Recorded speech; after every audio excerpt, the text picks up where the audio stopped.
People can't tolerate isolation. You know, it's a very rare person who can be on their own and stay together. If you concentrate solely on your career, you can get a long way in your career. And I would say that that's a strategy that a minority of men preferentially do. That's all they do. They work like 70, 80 hours a week. They go flat out on their career. They're staking everything on the small probability of exceptional status in a narrow domain. But it's hard on them. They don't have a life.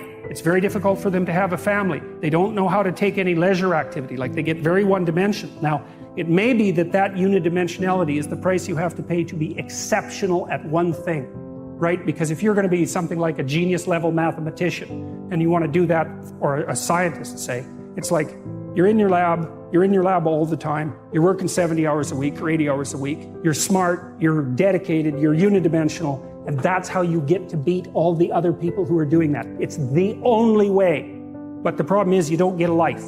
Now, if you love being a scientist and you have that kind of focus of mind, well, first of all, you're a rare person, and second, you're going to pay for it. But fine, more power to you. Often, if you're speaking about having a healthy life, that isn't what you do. You spread yourself out more. So, you know, you have a family, you have some things that you do outside of work that are meaningful to you and useful. You have a network of friends. Those 4 things alone are plenty to keep you well-oriented. And then if one of those things collapses, you know, everything doesn't go. Now, the price you pay for that is the more you strive to optimize that balance, the less likely you are to be fantastically successful at any single one of them. If you consider your life as a whole, that might be a winning strategy. One of the things Carl Jung said, I really liked this.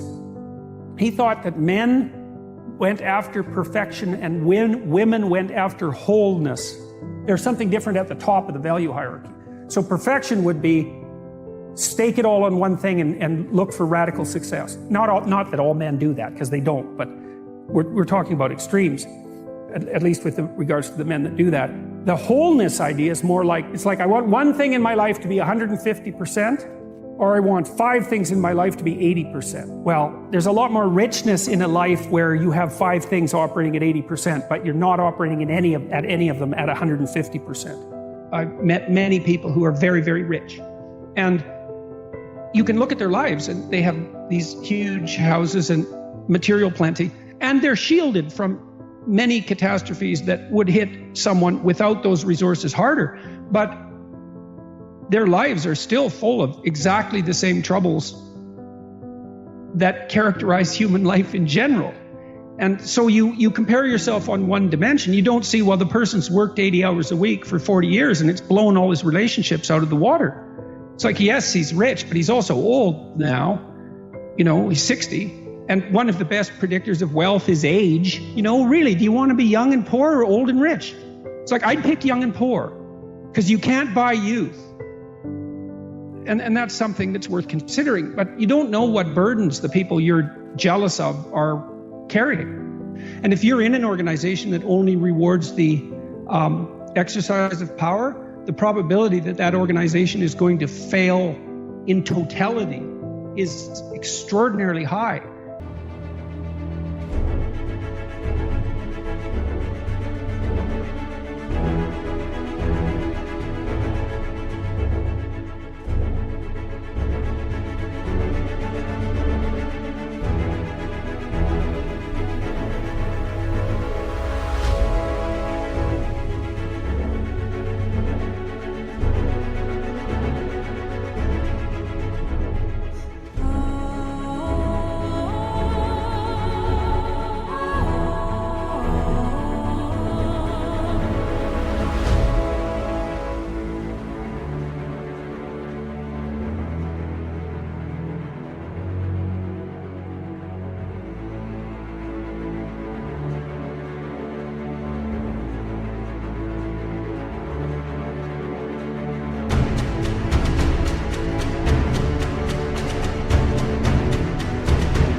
Because it's a tyrannical organization, it'll lose touch with its customers.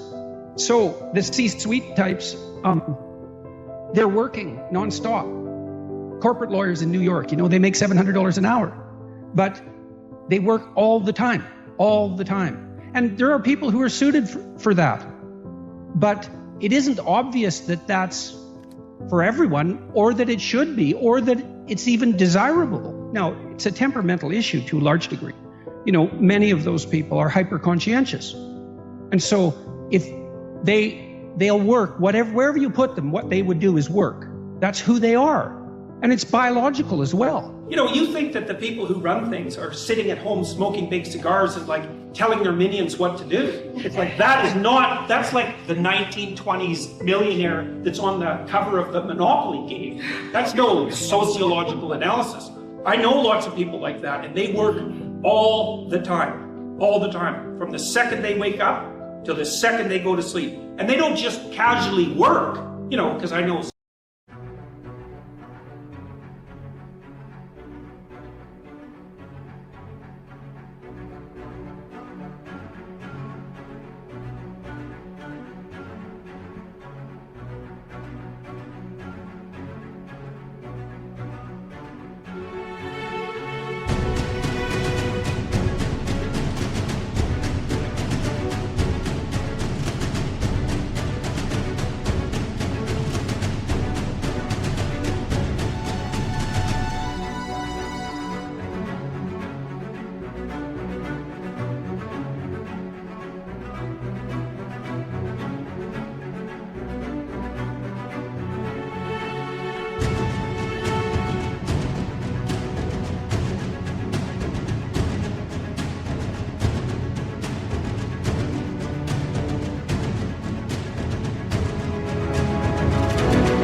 you go to the library for 6 hours and you say, well, I studied in the library for 6 hours. Like, no, you didn't. You studied for half an hour. You had coffee and you looked through Facebook and, you know, you went home and you said, well, I studied for 6 hours, and you're happy about it. But you know bloody well you didn't. Partly because you can't.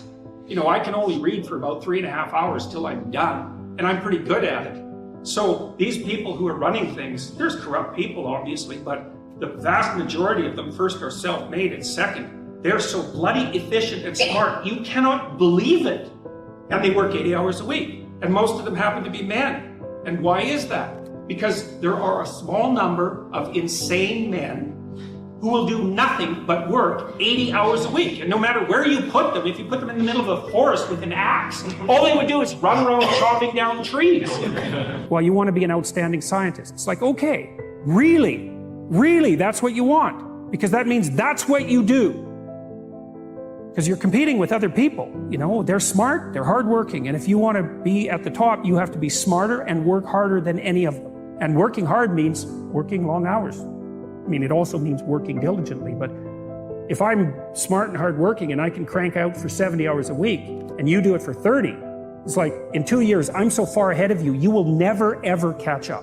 I've met lots of people who were suicidal because of that, but also unwilling to take care of themselves, you know, because they were so guilty about who they were and their mode of being in the world that they just felt that they weren't worth the damn trouble.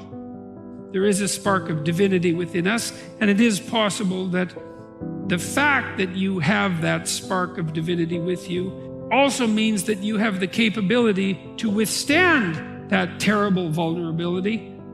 It's an encouragement to assume, to act out the proposition that even if life is as difficult as it seems to be, and if you're as vulnerable and weak in a fundamental sense as you definitely are, and characterized by this terrible propensity for the infliction of voluntary suffering on yourself and others, and that destructive tendency, that there's still something within you that's so remarkable and so aligned with order and being in the proper manner that you can climb above that.